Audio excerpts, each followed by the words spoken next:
राष्ट्रवादी कांग्रेस शरद पवार गुट में नाराजगी बढ़ी है। पूर्व विधायक सुरेश देशमुख ने प्रेस कॉन्फ्रेंस में कहा कि पार्टी ने अतुल वांदिले को जिला अध्यक्ष बनाया, जबकि उन्होंने समीर देशमुख के नाम की मांग की थी।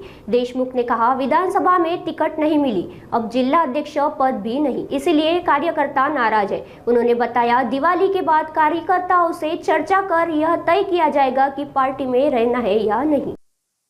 पत्रकार परिषदेचा उद्देश हा होता की राष्ट्रवादी काँग्रेस पक्षामध्ये गेल्या अनेक वर्षापासून मी कार्यरत आहे।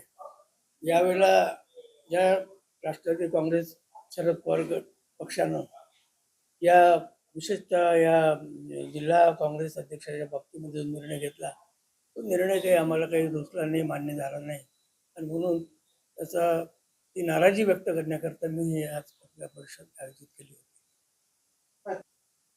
नाही, पहिल्यांदा प्रोसेस तसं नसतं, ते त्याचं ठरल्यासारखंच असते, पण ते विचारतात कोणाला अध्यक्ष करायचं, काय करायचं वगैरे वगैरे।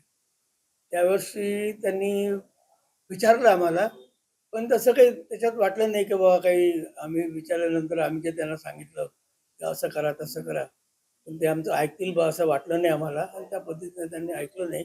आणि अतुल वांदिले म्हणून मागे पराभूत उमेदवार आहे हिंगणघाट मतदारसंघातला, त्यालाच अध्यक्ष केलं आणि तो निर्णय आम्हाला काही रुचला नाही। आम्ही समीर देशमुख यांचं नाव अध्यक्षपदासाठी दिलं होतं।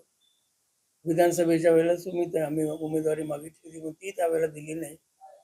यावेळेला तरी काहीतरी विचार करतील असं आम्हाला वाटत होतं, पण तो विचार केला नाही आणि म्हणून ती नाराजी व्यक्त करण्याकरताच आम्ही आज पत्रकार परिषदेचं आयोजन केलं आहे आणि सगळं कार्यकर्त्यांची एक सभा या दिवाळीनंतर सगळ्या कार्यकर्त्यांशी चर्चा करून पुढे या पक्षात राहायचं की नाही राहायचं अशा प्रकारचा निर्णय आम्ही कार्यकर्त्यांशी चर्चा करून घेणार असल्याचं सांगतो। नाही, म्हणजे विचारलं आम्हाला, पण आम्ही जे सांगितलं ते त्यांनी त्याचं काही तेवढं गांभीर्याने विचार केला नाही। प्रदेशाध्यक्ष शिंदेचा फोन आला होता, त्यांना कळवलं आणि बाकी लोकांना कळवण्यासारखं काही नाही आणि त्यांना माहित आहे सगळं। सगळ्या ज्या कार्यकर्त्याच्या भरोश्यावर आपण इतके वर्ष राजकारणात राहिलो, त्या सगळं कार्यकर्त्याची एक मीटिंग दिवाळीनंतर बोलवू, त्यांच्याशी चर्चा करू आणि काय करायचं काय नाही कार्यकर्त्याशी चर्चा करून तो निर्णय पुढे घेऊ। समजा कार्यकर्त्यांनी सध्या तरी तो विचार नाही आहे, म्हणजे कोणत्या पक्षात जायचा विचार नाही आहे। पहिले हा निर्णय होऊ त्या पक्ष सोडण्याचा, काय होतो काय होईल पाहू, नंतर मग ठरवता येईल काय करता येईल। 100%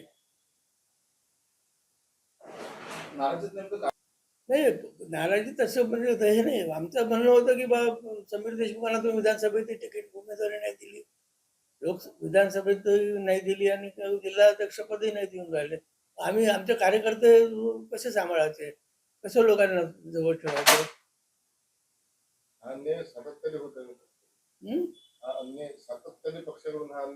हा अन्याय आता विधानसभेच्या वेळेला झाला आणि आता नवीन अध्यक्षाच्या वेळेला झाला।